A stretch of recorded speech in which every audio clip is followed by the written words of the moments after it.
अर्ज क्रमांक 976/2025 गुन्हा रजिस्टर क्रमांक 440/2025 कदीम जालना पोलीस स्टेशन या प्रकरणामध्ये जालन्याचे माजी आयुक्त म्हणावं लागेल संतोष खांडेकर साहेब यांच्या नियमित जामीन अर्जावर आज सुनवाई घेण्यात आली।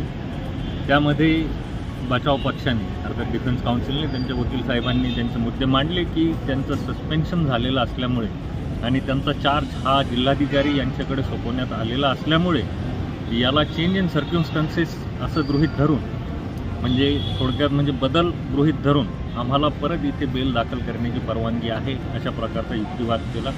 त्याला सरकार पक्षाने आणि आम्ही स्वतः तक्रारदाराच्या वतीने हजर होऊन त्याला योग्य ते प्रत्युत्तर कायदेशीररित्या दिलेलं आहे आणि त्या अर्जावर आज पूर्ण सुनवाई झालेली असून त्यावरील आदेशाकरता प्रकरण हे 5 तारखेला ठेवण्यात आलं असून त्या दिवशी आदेश पारित करण्यात आले। सर तुम्ही काय बाजू मांडली आज आम्ही जी बाजू मांडली तीच मांडली की हा जो चेंज आहे हा ॲडमिनिस्ट्रेटिव्ह चेंज आहे। Suspension of a person or an officer from his active duty is an administrative change and not legal change. थोडक्यात म्हणजे तपासामध्ये बदल झाल्याचा कुठलाही पुरावा बचाव पक्षाने सादर केला नाही अशा प्रकारचा युक्तिवाद आम्ही सादर केलेला आहे। सरकारी वकील श्री इंगळे साहेब आणि मी स्वतः आम्ही युक्तिवाद दोघांनी सादर केला आणि रायटिंगमध्ये देखील आम्ही युक्तिवाद दिलेला आहे। त्यावर योग्य तो आदेश 5 तारखेला पारित होईल, त्या दिवशी पुढील माहिती देण्यात येईल।